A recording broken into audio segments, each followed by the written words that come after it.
Hello everyone, this is Paul Stewart of PS Paul Stewart, a show created for inspiration, guidance, upliftment, and also tools of empowerment that are so important today in the times we live in. We're going to be interviewing two guests in one body. Today we're going to have Blair Styra, Trance Channel for Tabash in New Zealand. And it's a great pleasure to welcome you here today. Blair, first. Thank you, Paul. Nice to meet you again. And it's always exciting to be able to talk with you and share whatever comes through with the audience. So thank you for having me on your show again. I really appreciate it. It's a pleasure. And I'm absolutely certain that so many people are looking forward to this and will be greatly appreciative. And just to set it up, Blair, I know that we're going to talk to you for some time, perhaps half the 1 hour show or so. And then you're going to bring through Tabash. And yep. Could you just share with the audience a little bit about how you're Blair and Tabash is Tabash? One of the analogies I give for channeling is, obviously my body is my body, but when Tabash channels through me, it's rather like I've given him the keys to the car and he does the driving. And I know some people find it perhaps a bit difficult to understand that you can have a different entity speaking through a person, and they might sometimes think that it might be another aspect of yourself, or or it's just you're doing something like that. And it's interesting trying to explain this, actually, because I always find it a bit difficult. Tabash has been such a part of my life over these last decades. And so he's just like one of my family, so to speak. But yeah, we're very different in our ways of being and experiencing life and presenting ourselves and all that sort of stuff. And I think one of the most obvious ways is Tabash is extremely life of the party sort of guy. So he's out there, he's really confident and very much a person who would go around talking to everybody, and having something to say, etc. Whereas I'm quite shy by my nature in lots of ways. And so, if I go into a social function, I'm probably the person who will find a couple of people to talk to and sit in the corner, and rather than work the room, so to speak. And of course, people who are used to seeing Tabash working through me, and then they see me in a social circumstance and sort of being in the background, I can see them slightly puzzled, and try to, figure out, or they usually say to me, "Oh, is everything okay? You all right? Like, must be something wrong with me or something." So, yeah, and I was just thinking of something I read once about, when spiritual energies channel through people, that they might choose people with similar characteristics and personality traits, etc. But I don't think that's necessarily the case. And I think if you have an ability to be utilized in the way that I am, then it doesn't necessarily mean that it has to match up with the energy. Okay, obviously there's got to be a high level of compatibility in regards to principles, beliefs, etc. And so there's no way I'd be channeling Tabash if he was some entity wanting to go on about doom and gloom and all the terrible things that are going to be happening in life, so to speak, because that doesn't fit in with what I understand, with what I feel. So yeah, it's an interesting relationship. It is a relationship because he directs me, he guides me, he informs me. He hangs out with me, he can go for a walk with me. Obviously, it's not like he's walking beside me, but it's just there. And it's great having an energy who's consistently giving you insights about yourself, about life, not in a way where this is what I need you to do, or this is what is important for you to do, but more, oh, have you thought about it from this point, or look at it in this way, or what do you think about this? Sort of like a friend would. Yes. in a sense. Have you ever had to negotiate with him when you're thinking about managing your human life and his the principle he's shared with you? Not really, because I'm so aligned with him that when he does make a suggestion, I just know that's the best thing for me to do. And I think at times perhaps the only thing is more to do with timing. And you know, because I've noticed that, you know, obviously Spirit doesn't wear a watch, and so the perspective of time, you know, doesn't really exist. You know, so, you know, I might get suggested, you know, from Spirit, not just from Tabash, but from Spirit as well. Oh, no, this is really important that you do this, and da da da da. And the way they're talking, it's like you have to do this now, and this is important, you know. And I go, yeah, okay, I'll get around to it. But I'm sort of right in the middle of finishing this or whatever like that. And though they don't come at it from a point of impatience, but you know, I mean, I remember when I first started working with Tabash, and at times he would come into my energies, not come into me, but come around me at night when I was sleeping, and I'll call it just downloading some energy or some perspective or whatever. And at times the energy that it was putting through my body in my sleep state was so strong it would just wake me up. And this would happen like 2, 3 in the morning. And to get to the point, I say, look, you know, this is my sleep state. If you're going to do this, could you sort of do this at a different time rather than wake me up? And I remember one time particularly, I don't know what they were doing, but I woke up and here's Spirit hovering over me like this, like they were putting energy into me. Okay, well, what's a guy to do? If suddenly you get woken up, you see all these faces and energy suddenly staring down at you like this, you know. So it gives you a bit of a fright. Yeah. But, yeah, it's no, I think we're so attuned to each other's vibration that it wouldn't occur to me to attract any advice to him that I would need to question. You know, so that's probably the way I'll put it. But. Yes, I know that when you're working with people, there's, you know, you have those people's guides and things as well, and when you're working with Tabash, you also have your guides, and you're aware of other beings that are helpful, natured. And are you actually sometimes communicating other beings or aware of other beings working through you and so on, other masters? Absolutely. I think that when you create a situation like I have as a channel for Spirit, you know, it doesn't mean that you don't have access to other energies and options and things like that. And because invariably you become just part of Source. So you draw from the cornucopia of things. And even though Tabash is just the major presence in that sense, I know I get advice from, you know, other energies. I mean, it doesn't necessarily mean I know who they are, but I can get, like the other day I was driving somewhere and heading home, and then I've just got, it wasn't like a voice, it was just like a thought that was like a voice that said, well, no, don't go right. There's a big traffic jam there, go left. And so I thought, okay.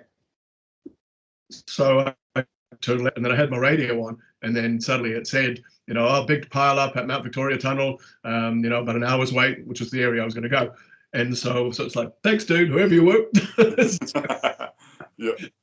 So, and what I've realized is, you know, when you get really integrated with how we work, mind, body, and spirit, you know how Tabash talks about listen to the way life talks to you, and it's like that. It's this everyday dialogue that you have with all sorts of different energies, and you know, I mean, everyone has it all the time, but I suppose a lot of people just laugh about it or think that's a coincidence or that was a bit weird or whatever. But when you really stop and understand, it's like, no, actually, I'm being guided through my day, you know, about, you know, go to the left, go to the right, or, you know, sometimes you just find yourself inadvertently being directed without any particular reason why. And then suddenly you meet up with a person that you haven't seen for ages. And so it's just stuff like that just happens to be consistently, where even when it comes to, looking for something in the supermarket. And it's almost as if my body is being directed without my energy. And then suddenly it's like, oh, there it is. You sort of look down, oh, there it is.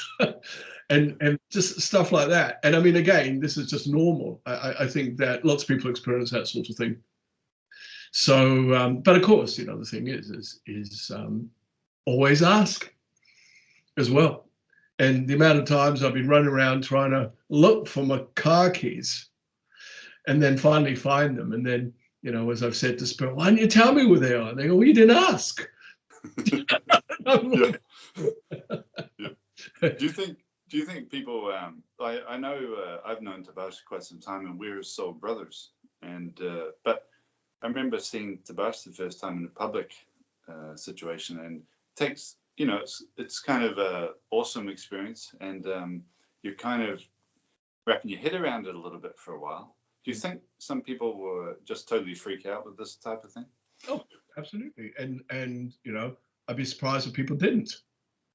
And if you think about, for most human beings, they're living their lives through their human emotions, their human conditionings. We've been told what to believe or educated into, particular belief systems. And I mean, I just think about, the things that we simply take for granted and how we're directed and guided and never question it when we're children. And so, I went to Sunday school, I was a server in the church, and it never occurred to me to question my parents' decision about why they wanted me to do this. And then gradually, as you get older, then of course you start making decisions about what you want to believe and what feels natural to you. And so, yeah, it's an interesting position to be in. So. It just seems some of those beliefs can be so ingrained, and then we end up with quite colossal situations, just all coming from a thought. Yeah. But I guess you've always felt pretty open to life. Well, life just seemed to make sense to me, in that particular way. In some other ways, maybe not so much. But it is.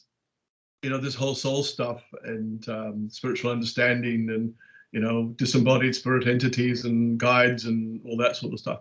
It's such a fascinating, natural thing from my perspective.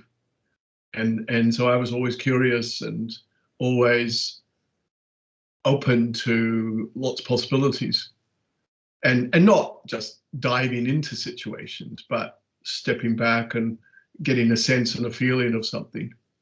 And, curiosity is an interesting thing because curiosity engages you in experiences. But if you put curiosity as an observer as well, then you make sure that whatever you're curious about is going to work for you. Because I think a lot of people just are curious without thinking about it. They just think, oh, well, I'll just go and check it out and see how it is. And so, when people come to see Tabash and maybe it's the first time they've ever seen anything like that. I think it doesn't exactly fly in the face of what they believe in, but it's almost if, the story I've got going in my own head, I'm trying to get it around how this fits in. It's like, everyone's living their lives supposedly human in their nature, and then suddenly they're faced with a situation where it's like, maybe that's not just the case. Maybe we're more than just human in our nature. And so, and I know, look, there are people who come to see Tabash who've been coming for years and years and years and years. And I've had one particular chap who, and he always says it to me afterwards. He says, it's just amazing. He said, he just hits a nail on the head. He says, I'm still not sure how it works. I'm still not sure if I get this, but it always works. And so, and I said to him, well, that's a really good attitude. You don't necessarily have to come along and have this argument in your head about whether this is really happening or not, but just listen to the words and put them into practice. And Tabash will often come up with a clanger now and then when it's like, I really will throw people. And so, well, how'd you know that?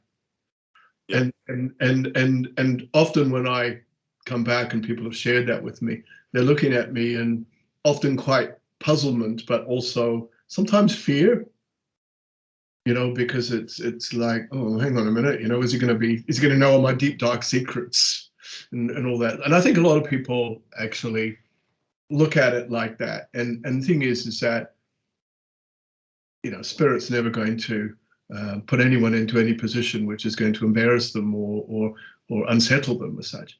They'll sort of shake things up a little bit. But it's not about, knowing all your deep, dark secrets and all that sort of stuff. And I think it's what a lot of people are feared of, because everyone seems to have an awful lot to hide sometimes. And yeah. I think this thing that stands out is that is the love, and it's so personal, because we're talking generally, we're covering a lot of bases today. We're talking to a lot of people, and we're giving something that people can benefit from. Yep. But in the personal situation, it's quite different, isn't it? Mm. Oh, totally. But I think that at the end of the day, regardless of the position you stand or I stand or whatever, it's always about looking at what feels the most natural. And I think everybody has within them the ability to know that. And even those who are, highly layered by other people's perspectives and opinions and all that sort of stuff. And it's not saying that any of that's wrong, but invariably, I think we're still creating everything that we experience. And so, and I know, again, this is hard for people to understand sometimes, that concept of creating your reality, but it's so true. The layers and layers of our lives, as Tabash often says, life's not happening to you, but it's happening because of you. And I think I understand that more and more now, after all these decades of channeling, than I ever did.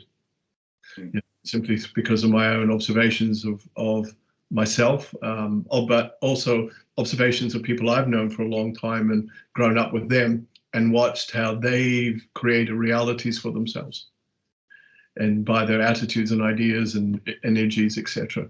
And just because they're doing that, it doesn't. And what I do doesn't necessarily mean I have to advise them about it. It's just watching people live their lives, really. And when we get it, then that's where we can keep creating better realities, even with all the craziness that goes in the world. It's still about allowing ourselves to decide how to participate in world experiences as opposed to just our individual experiences. Yes. Well, that leads in nicely, because everything's life, we know, it's all life. But let's coin a phrase with the work-life balance. How do you work with that personally? Being a trance channel and then living your life in a way that works for you. Well, I think what I do is that I just live my life, and I have structures. I'm a structured person, so that helps. And I just create good routines. When I work, I'm working, and when I'm doing other things, I'm doing other things. So, I really love my fitness and stuff. So, really enjoy the gym and outside stuff, etc. Hanging out with my friends. I don't particularly put the label of myself on, I'm a trance channeler sort of stuff. I'm it's me, and living my life, doing my things. And obviously when I'm channeling spirit, then I'm aware of, how should I put this, having to project myself in a particular light, because that's what people want to see me in. And so therefore, I suppose it's like anybody who's involved in a profession, you want to project yourself in the strongest way so that you can get your message across. And so, when I do public work, and other types of things I've done in the past, then I suppose it's like just bringing through a certain persona that allows that aspect of you to happen. And I'm not talking about when I'm channeling, but I'm just thinking about when I had a radio program, and so I had to introduce everything first before I brought Tabash and do his thing. And yeah, so but that was Blair doing, and that was obviously and the idiosyncrasies in my communication skills, presentation skills, all that type of thing. And then Mr. T would come through and do his thing. So, but yeah, I was just thinking it would be quite interesting if you could do it where it's like a duo on radio when you've got Tabash and Blair talking together. And you have to be standing and moving to either side of the mic. It would just Do you find people approaching you sometimes with personal needs when you're just living your day? Does that happen very often, and how do you work with that? Oh, absolutely. And we just have to learn how to call it. And I mean, actually, it's funny you say that, because something similar happened to me at the gym this morning. And so I was just doing my workout, and this American guy who was training, I didn't know, but I've seen him around anyway. So I was wearing a T-shirt that had USA Hawaii written on it, which is shirt I got in Hawaii when I was on holiday there. Anyway, so he came up, "Oh, are you from the States?" And I said, "No, actually, I'm not." So we started talking. And anyway, so we sort of chat. And of course, invariably, the question comes up, what do you do for a job? So I started explaining to him and stuff. Oh, yeah. And anyway, so he sort of goes away and starts doing his work. And then he started coming up and sort of asking me questions about stuff that are happening in his life, And I'm like, it's like I open up this door. And it's almost like he saw this opportunity. I said, "What do you think about this? Or do you think I should do this?" And none of that sort of stuff. So I did talk to him a little bit, but then I thought, well, if I hang on doing this, then this is end up going to be a session. So I just said, like, "Oh, I've got to go now, bro. So thanks, nice to see you." Da, da, da, da. Yeah. So, but yeah, it is quite funny, that when that happens, and it doesn't happen a lot, but it is quite interesting, particularly when people say, "Oh, look, I don't want to bother you," and I feel like saying, "Well, then don't." And sometimes you do, I think, actually.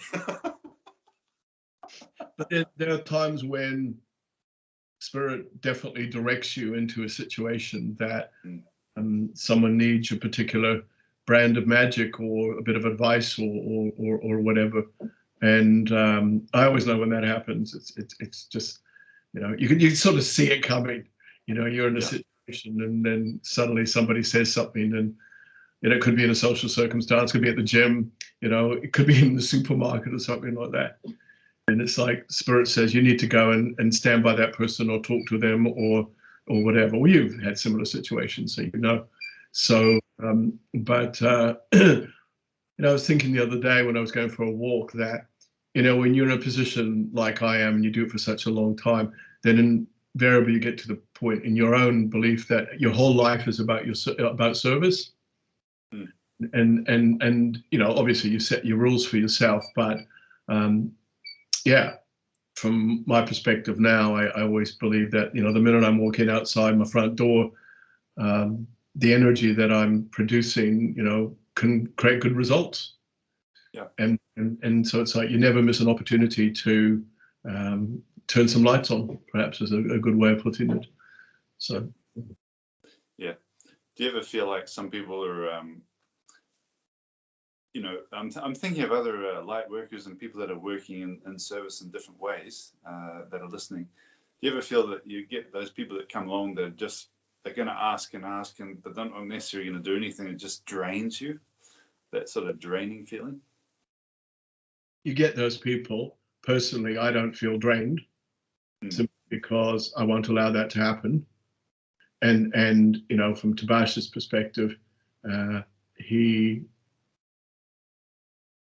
will always tell people like that at some point that he doesn't want to see them anymore. And so he'll just say, "Look, you've been coming to me for 10 years talking about the same things and you're doing nothing about it. So I think you have to have a bit of sabbatical from me and go off and go and do something with it." You know, he always says it in a really nice way, basically. But of course, the more he knows you, then the more he gets sort of quite blunt about things. And I was just thinking about somebody telling me something he told them the other day.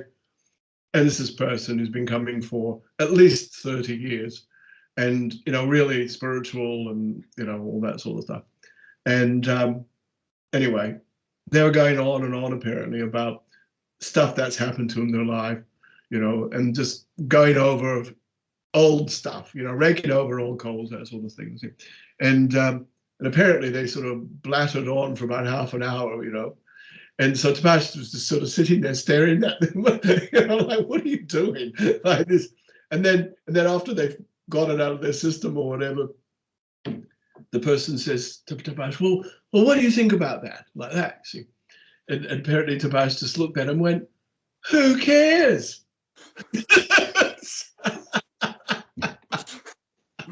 He says, it's the past. It just doesn't have any relevance anymore. You know, and then of course they just laughed, and that was true. But yeah, so he's pretty blunt like that. Actually, when you know you keep being consistently coming to him and stuff, particularly when you pick up tools and you know better, and you understand, you know, the truth of the situation and how life works, etc. It's very much about, well, let's get on with it. So yeah, Blair, you've done a lot of writing now, and you've actually published 2 books, and I just want to hold them to show the audience here. So we have Don't Change the Channel, and we have a very amusing title of Who Catharted. And what's that? I said some people don't get that. They said, huh? Well, yeah. They'll figure it out. Well, I think some people don't know what the word catharsis or catharted. So what do you describe it as? Catharsis. Yeah. To empty yourself. Yes. To let go of, you know. And of course, what do you get when you're empty? I mean, though, and then where do you go? Well, when you're empty, you're just able to channel through you just life. Yeah. And I mean, that's the thing, you know, about, you know, when we're clear, we don't have to be a storage unit for anything. And I think that is the natural state of our existence, is to, you know, feel things, think things, etc., but not store them up. And because it's always natural to feel new thoughts and new feelings and think new thoughts and yeah, just make way for so much more. So.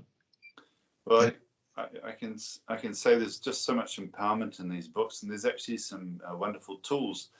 I'd like to, if I may, just read out a couple of the affirmations you wrote in the Don't Change the Channel, the first book.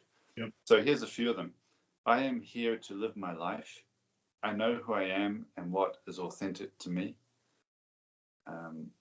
I accept source power as myself. Only I can make my life, and I choose a good life. I am always good enough for being good enough. Those are just a few. There's about 9 there, I believe. Do you want to say anything about affirmations, and in these ones in particular, if you like? I think affirmations are. It's not like we're trying to convince ourselves of anything. I see an affirmation as it's almost like an incantation. And so when we affirm something, we're obviously establishing an intention, but I like to look at all affirmations as a way of activating the codes of life that are within us all. And so when we, you know, I am living my life, then, you know, you're activating what that means to you, and the energy that goes with that particular perspective. And so, you know, I think that, you know, when Tabash talks about, you know, saying we are God, then we're affirming our highest state, our highest nature. And so, you know, I think all the time people are affirming things without realizing they're doing it. But I think if you can affirm or use affirmations as a way of activating rather than trying to convince yourself of something, you know, because I think people look at affirmations slightly like that sometimes, where the more I say that, the more I'm going to convince myself that I'm going to do that. And okay, yeah, you'll be influenced by the vibration of that. But then if you want to go deeper, you do that by seeing it as, oh, this is activating something in me. And that's why I think people start finding certain affirmations that they go, yeah, that really works for me. Mm. Like the first time I ever heard the concept of I am God, was actually Shirley MacLaine's book, Out on a Limb. She was talking to one of her friends on the beach, and he said, do you want to know the best way to align to source? And he said, he just stood by the beach and he says, I am God. And when I read that, and then when I saw that when she did the television movie of the book, it just absolutely struck a note in me. And from that moment on, so we're talking about 1978-ish, something like that, Yes. So it was just, that is a truth. That absolutely resonated so much to my soul. So pretty much ever since then, I've been saying it or thinking it. And of course, I've elaborated on it as time's gone by. But yeah, you can truly feel the alignments in yourselves when you start bringing in certain affirmations that really work for you. And so when you bring those vibrations in, then you end up activating. It's pretty funny because as you're speaking, they're affirming something on a loudspeaker and a little train past the road. It's basically telling people, I think, to not leave their air conditioning units on, or basically don't burn the city down. And it just affirms it. It's so funny. Yeah. It's priceless. So they're just very slowly going along. I always thought, what a wonderful voice that woman has, and it's so consistent. And then after a few weeks, I realized, well, it's a recording. But anyway, I can feel Tabash sort of coming. Okay. So I'll just pop them through. So nice to talk to everybody. Nice to talk to you. Lovely. Thank you, Blair. That's awesome. Okay, cheers. Okay. See you after. Okay.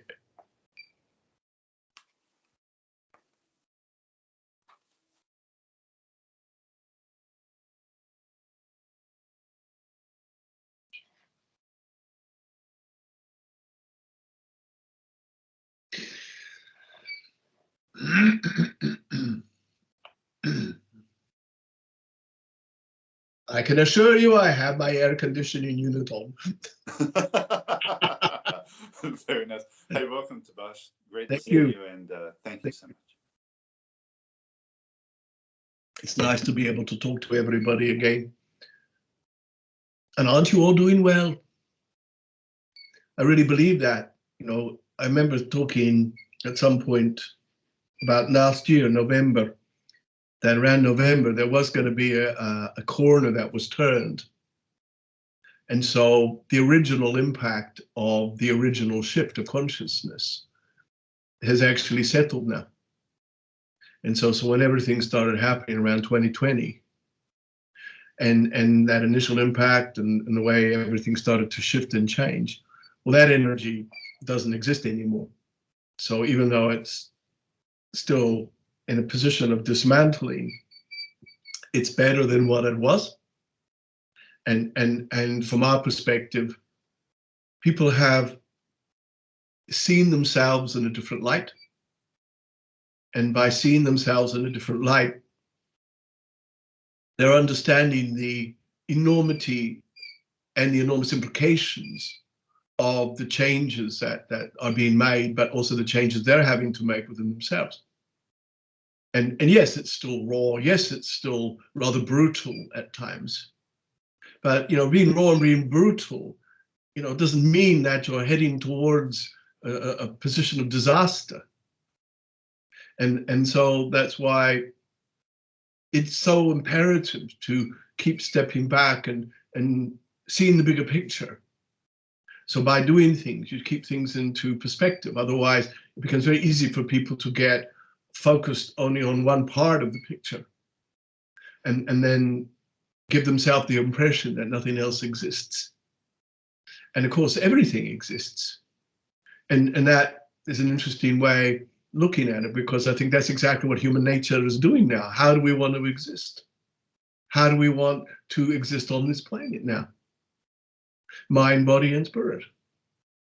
And you know, human nature, it's so used to being rolling along and thinking that everything will be the same. You know, the same emotions, the same attitudes, the same structures, so on and so forth, you see. And then invariably, you know, making a few adaptations, putting up with stuff, expecting this, expecting that. And then when big stuff happens, everyone seems to get a surprise. And like, oh, hang on a minute, the world's not supposed to be like this, and this isn't supposed to happen.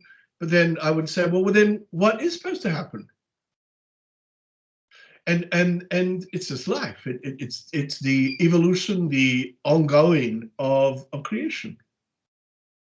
And if you're participating in that, as everybody is who's alive on this planet, then it's to remind oneself there's great opportunities for life.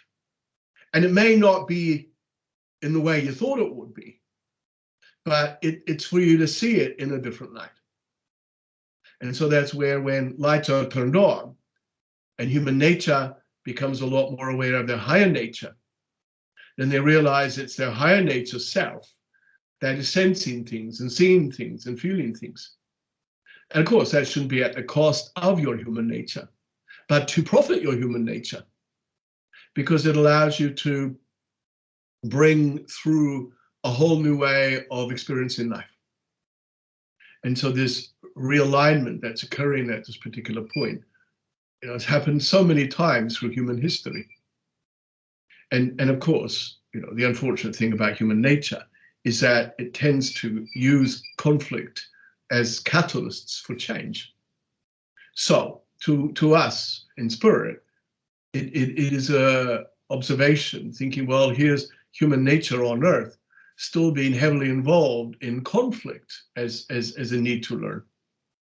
So what you're all doing is you're realizing this. You're got to a point in your own evolution where collectively one realizes that no, we don't need conflict to change.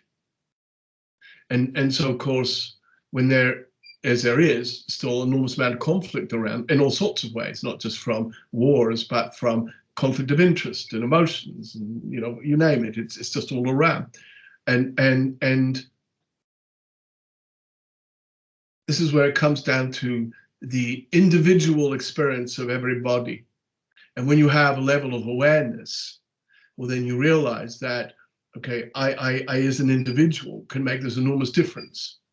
So when I've allowed myself to clear my own inner conflicts and put my whole being into order, well, then I become a frequency that adds to all the other frequencies who are doing the same. And so this brings a greater light. And it's very, very possible for humanity to do this in a very conscious way. And that's where I look at now as human nature needing to be very conscious of what they're thinking, what they're feeling, what they're doing. It doesn't take much to change the dynamics of things. You know, if you get enough individuals who are like-minded, projecting a particular concept or belief or whatever, that's productive and positive, then that can definitely have an influence on things. You know, I mean, if you had 5 minutes of a population of the planet meditating on world peace, it would occur, because the collective energy, you know, would make a massive impact on things. And I know that's hard for some people to understand or believe even, but it's just the way it works. I remember an exercise I did once in a seminar I ran, and it was a smallish group, so it was interesting. So, and I tried this with every individual. So one person would stand in the middle of the room, and then everyone else would surround that person at a distance. But all the exercise was that everybody had to stare at the person.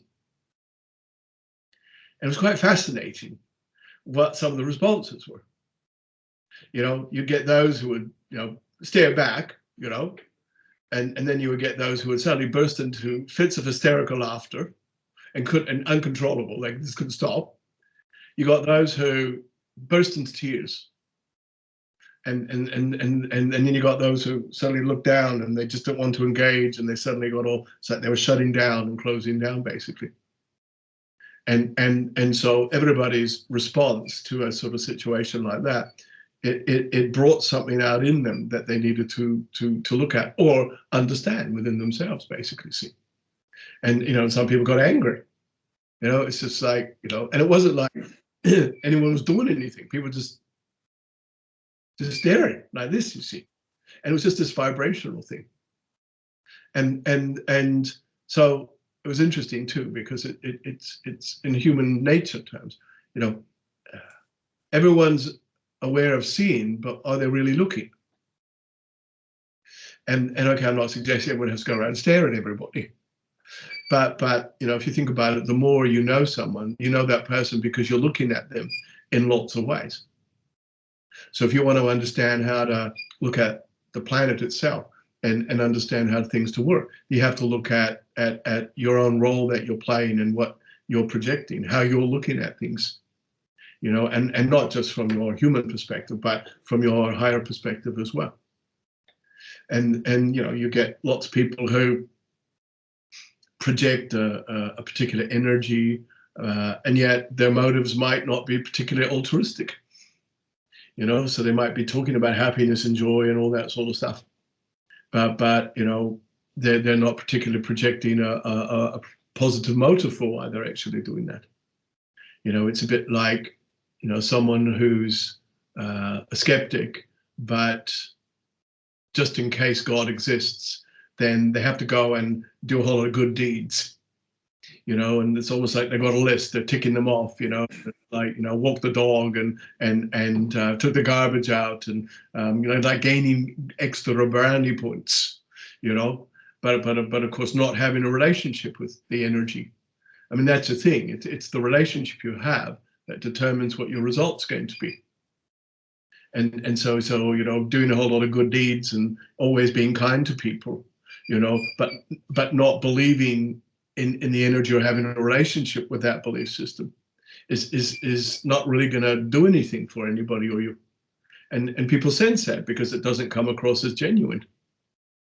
And that's actually interesting saying that, because I think that human nature has reached a place where it's actually about looking at what is genuine and all the breaking down of systems and structures and scenarios, ways of being, etc., that are counterproductive to human nature, be it individuals or mass energy.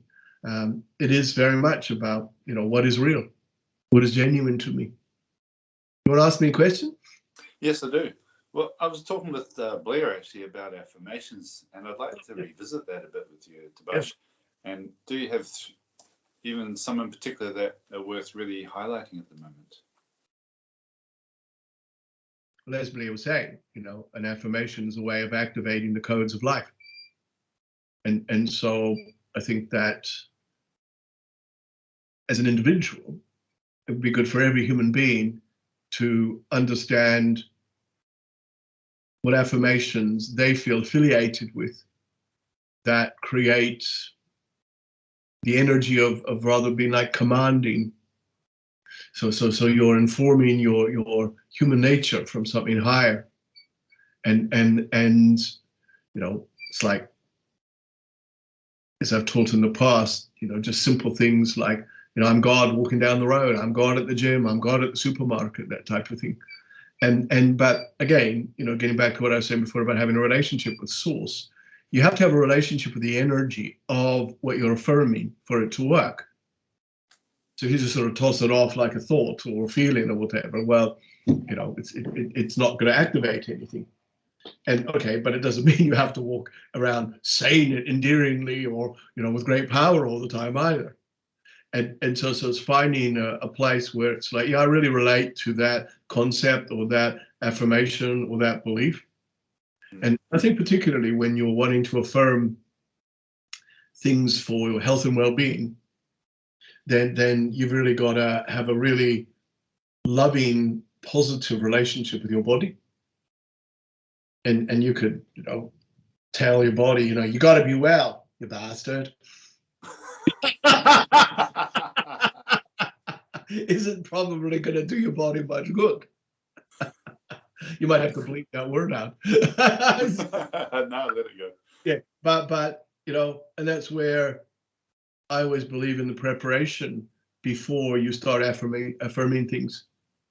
So it's about, oh, hey life, or hey body, or whatever. I'm just gonna project some affirmations here, and I'm just projecting them from a piece of power, a position of power, position of peace, position of harmony, position of God, and then throw it out there. And so I always firmly believe in the preparation rather than just dive into a situation. And so observation is very important before you do anything. Yeah, that makes a lot of sense.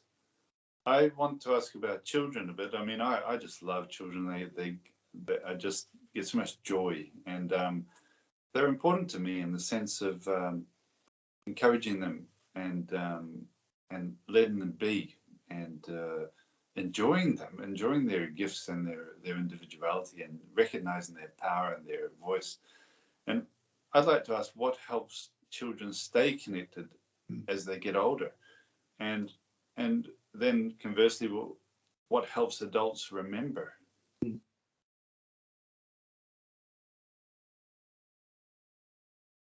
I think it's easier now than in past generations, because there's so many souls that carry such a level of awareness now, both children and adults. In the past, there's all very human nature in its perspective. It's all relative, of course, because different times in human history needed to experience different emotions, different ways of social consciousness, etc., spirituality, etc. So, of course, now, you have a lot of very aware, not just children, but young people, who have been born with an openness and understanding about mind, body, and spirit. Some are aware of this, some are not aware of this.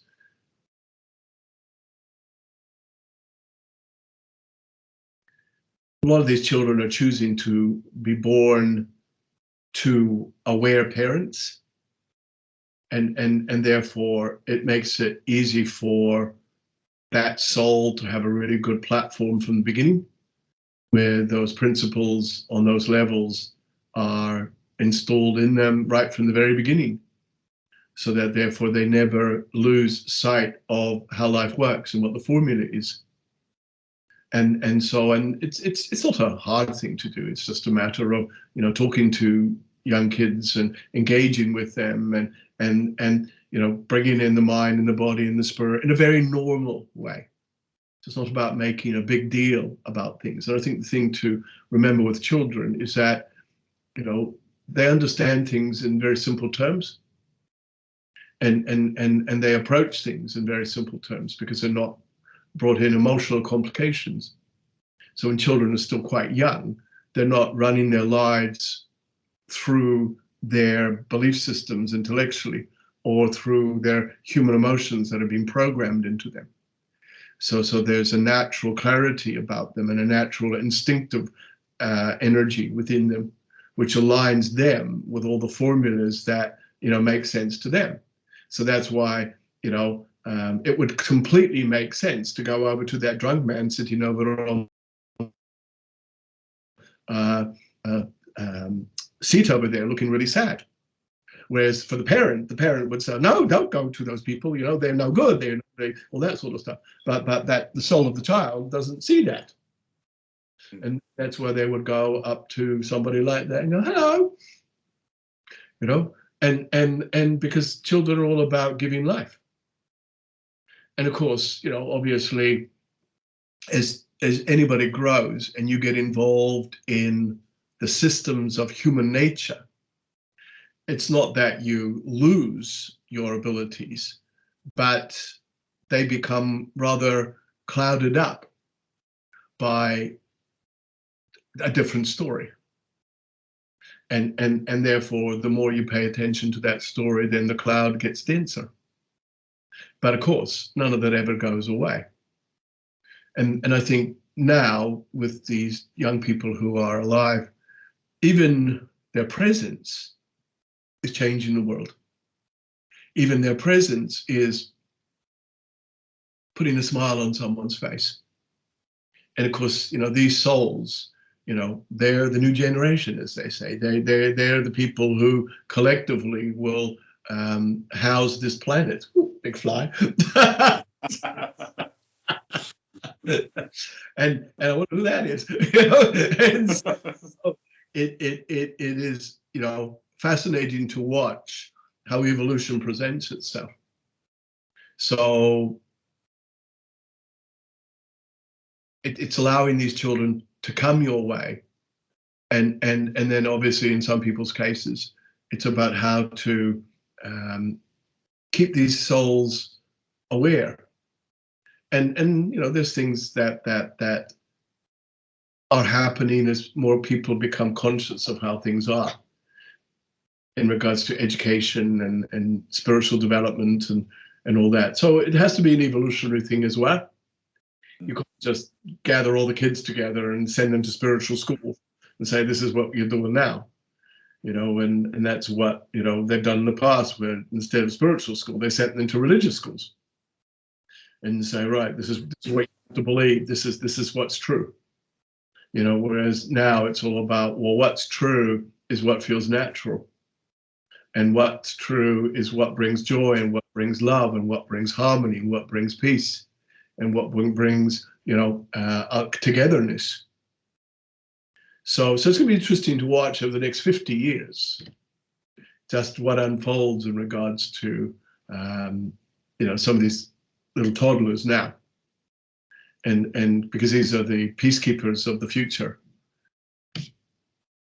Yeah, it makes me wonder, some parents are looking at existing systems and feeling, okay, what do we do with this? Because the children are going, we just see there's so much more potential. Should they keep engaging and just keep practicing day by day? Well, that's like anything, everything evolves. And I think that if you look through history, education systems have evolved, so therefore it has to become a natural progression thing. Mm-hmm. And so the more you realize that you can't educate your children in the same way, then new systems are created. And even now as we speak, there are people who are literally training up for that sort of time. And so it is, if you're now some of those little children who are being born, they're going to be these future teachers who bring new methods and understanding, etc.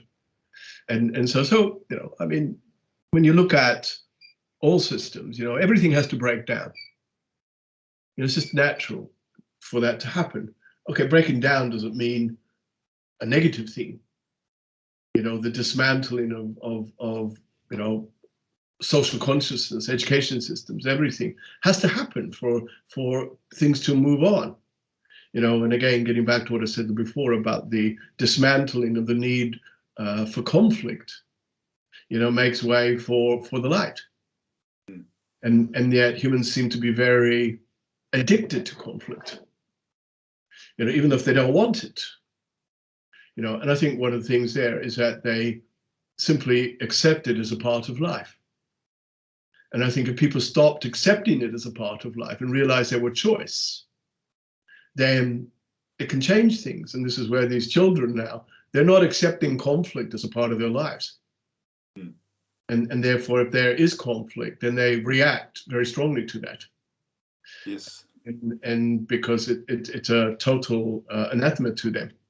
It's just, don't want to go there, don't even recognize that. And yet, generations for so long have simply recognized conflict as a natural part of existence. So therefore, if the energy of that is just there, then there's always going to be some form of conflict. Whereas when that's no longer necessary or recognized, it's just not had.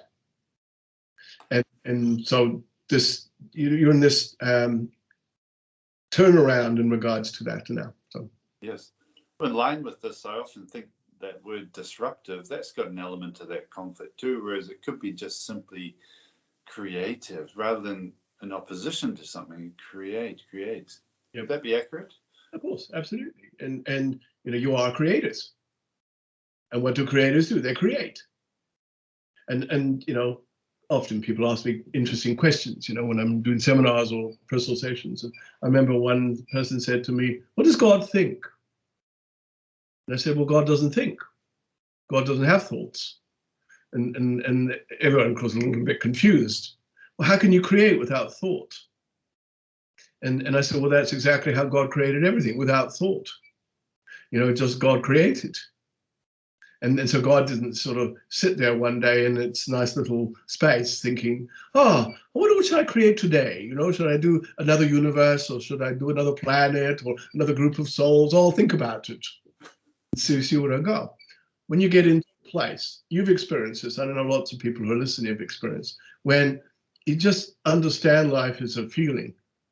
And you just get on with it. You're living your life, you're doing your thing, but you find such an integrated energy. You're just feeling of it. And the feeling at some point is going to come out and it's going to become something.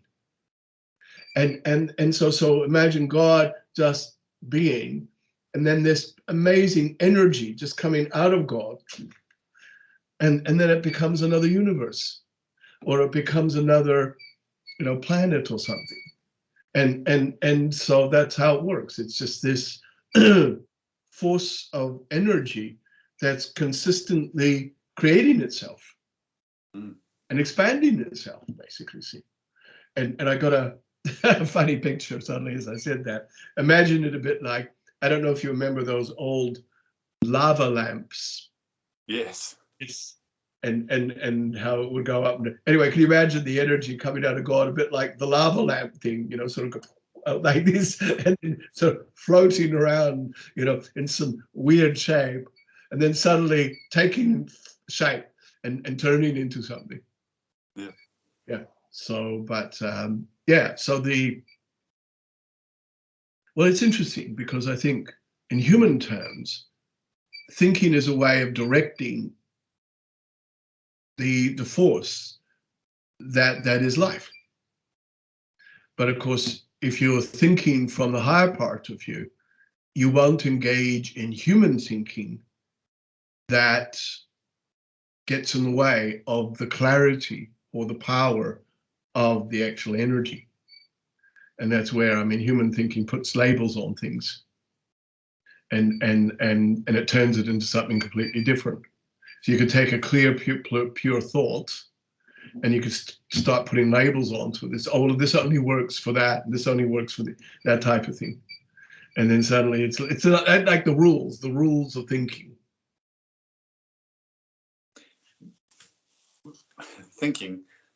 I'm thinking about state of being, because isn't that the main point, the state of being, how we actually are in this world, in ourselves?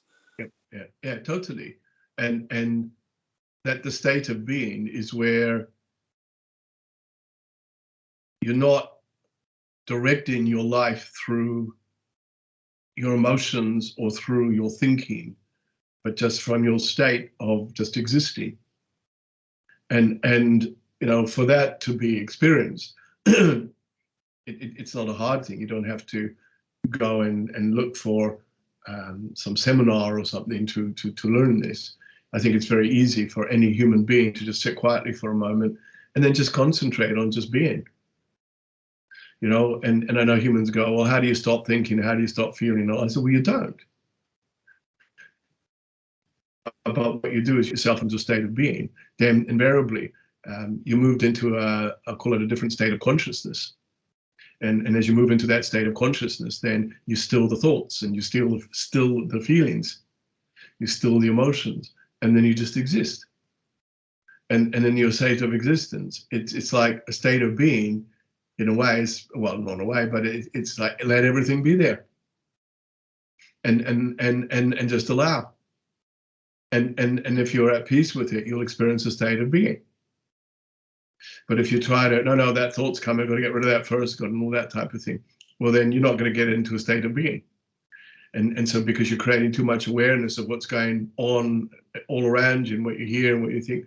And people have experienced a state of being all sorts of interesting ways, where they're attending to something which is enjoyable to them or is important to them. And whilst they're doing that, their whole focus is on that situation. They get really good results. That's a state of being. And during that process, they seemingly are unaware of anything that's going on around them. And noises, stuff like that, because their whole attention is in a state of being. So that's why they're able to come up with the results that they want. Mm.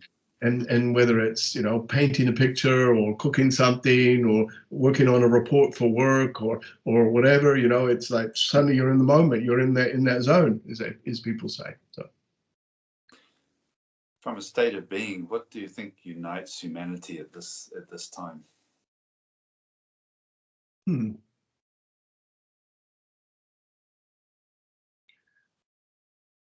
The common experience. So on this planet, everyone's going through exactly the same thing. And everyone has that awareness. And therefore, what's pulling people in is that common thread, you know, about obviously the COVID stuff and all the Omicron, etc. stuff that comes with that. What's going on in Russia and the Crimea, you know, of the degree it is, it's brought a level of awareness, which is collectively making people pull in more. And so therefore, you know, it's very much, you know, those types of things. So that common experience is what's pulling people in. You know, when these things like this don't happen, it's you know, well, that's happening over there. You know, so I don't have to think about that. So you're not really involved in that common vibration. But when the whole world goes through everything together, then, you know, you have to find a way of pulling in and supporting each other, you know, in thoughts and actions, whatever ways are presented to people. So I think, you know, when I'm looking at how things are, the greatest power at the moment for humanity is their common experience. And through that, there's this common belief system now of wanting peace and wanting things to be in harmony.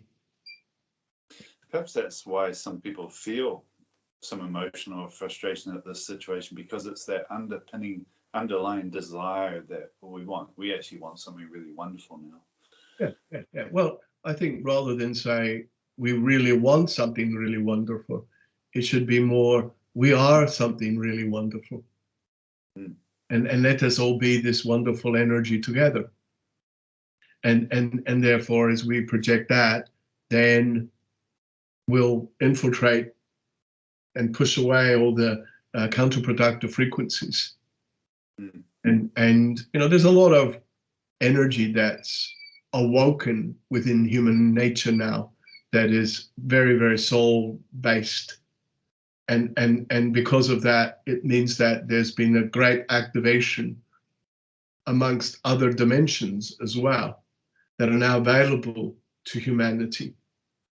And of course, no one ever stands alone. You know, everybody walks with their guides, walks with spirit, walks with energy. And that itself is also accelerating more.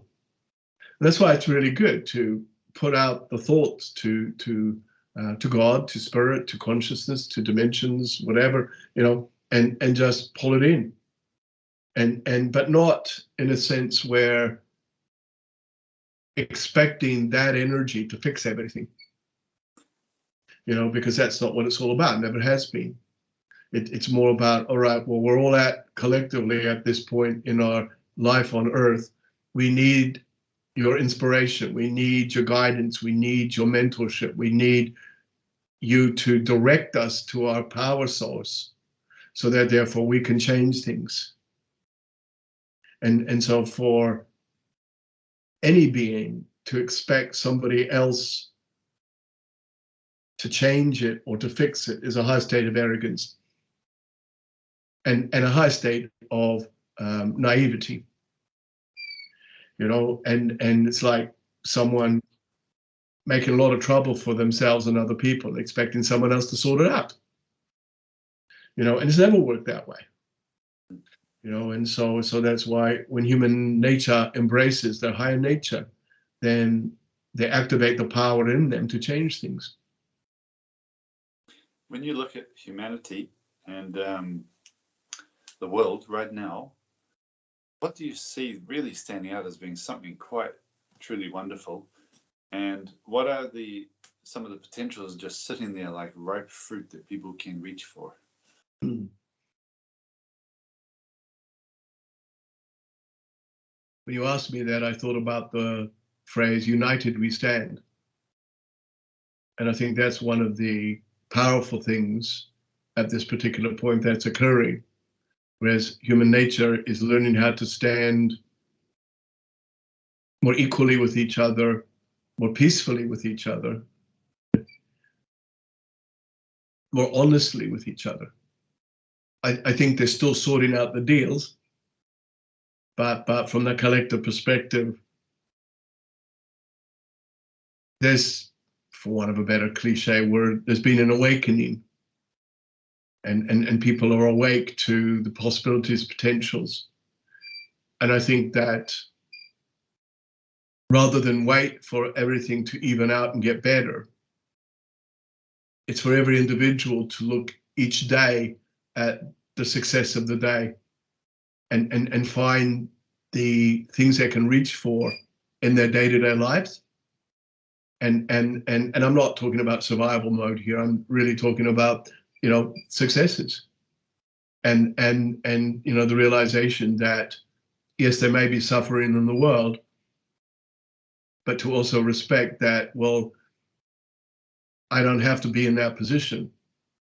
And therefore, if there's suffering in the world and terrible things are happening, well, then that should be an even greater indicator to you about going out into your day and really succeeding and making things happen, and I was talking to someone the other day and they said, oh, it's like I was having coffee and a croissant sitting in a cafe, and suddenly I felt guilty because of all these poor people in Ukraine. And I thought, well, maybe I shouldn't do that. And I just rolled my eyes and thought, but that's not your experience. That's not your journey. So it's about live your life and enjoy what you have and all that sort of stuff, and then look at ways that you can make a difference in the ways you can. But deny yourself of your coffee and your croissant's not going to really make a big difference. and so, but it's like, watch humans do that, it's like, it's like when parents say to you when you're not eating your food, eat your food, because the starving children, don't have anything in the world, you see. Whenever Blair's father said that to me, he'd always say, well, then send it to them.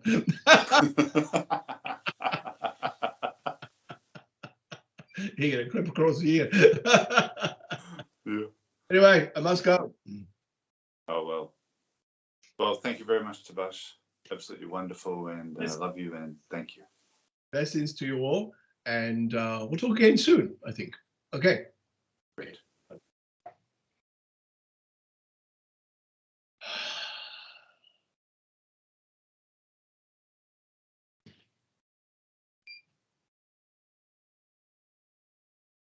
Hello. All right, Blair. Blair's back. Blair's back. I have returned. Let's have a bit of water. Yes. Well, look, it's just a pleasure to interview Blair and of course Tabash, and I'm just so happy we're putting this out, bro. That's good. People are going to soak it up. Oh, well, I hope so. Well, it's just, I just feel so privileged to be able to be in a position like this, and grateful to be able to position like this. And I just think about, what I said before about how you get to a point where you realize that your life is all about service.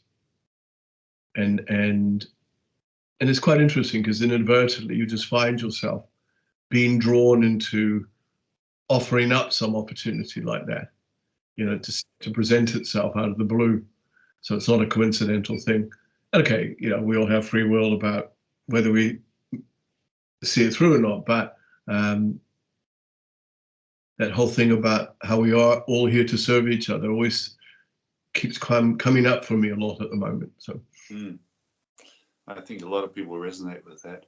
It's just, it's the joy of life in a way, but you can sense it's not about agenda, is it?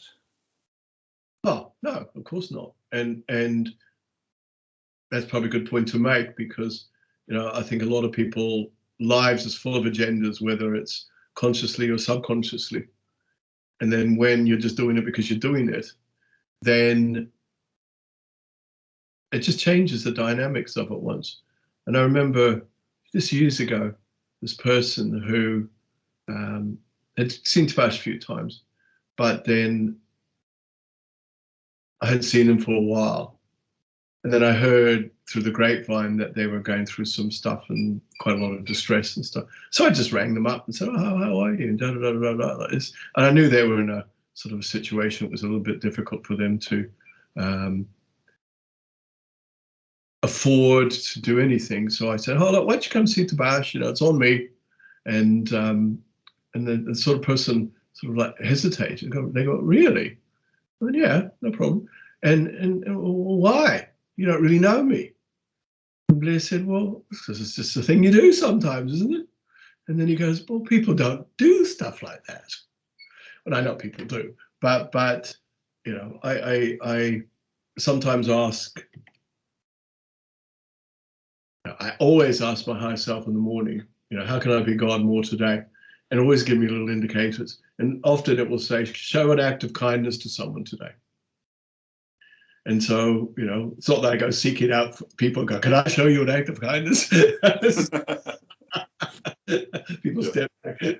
And, but, it just could be complimenting somebody, or this is so many ways. And it just, the situations present themselves, or one time it said to me, what was it? It's just be yourself, but challenge people with their energies. So what's that all about? Anyway, so I found myself, I had to go visit someone up in a building which was on the 15th floor or something. So anyway, I walked into the lift, opened up, and the lift was full of people. And of course, everyone's facing. So of course, the etiquette in the lift is that you turn around with your back to everyone. So I just decided to, here's my chance. So I just stood in front of everybody, and the doors closed, and I just went, "Hello." And I'm not kidding you. It's literally people sort of took a step back, and it was like stony faces like this. So I thought, "Oh, what a nice day, isn't it?" And then the lift door opened and everyone emptied. It probably wasn't even their floor. That's funny. So, and I chuckled to myself, but so I thought about that afterwards, thinking, what did those people do for the rest of the day with talking about this crazy guy who's following the etiquette. Nice. Anyway, on that note, we'll finish. And here's Blair, thank you very much, and we love you and appreciate you. Thanks for everything you're doing. I love you too, and appreciate you all too. So, just go out there and live your lives and make it amazing. So, absolutely. Okay, till next time. Okay, cheers. Bye-bye. Bye.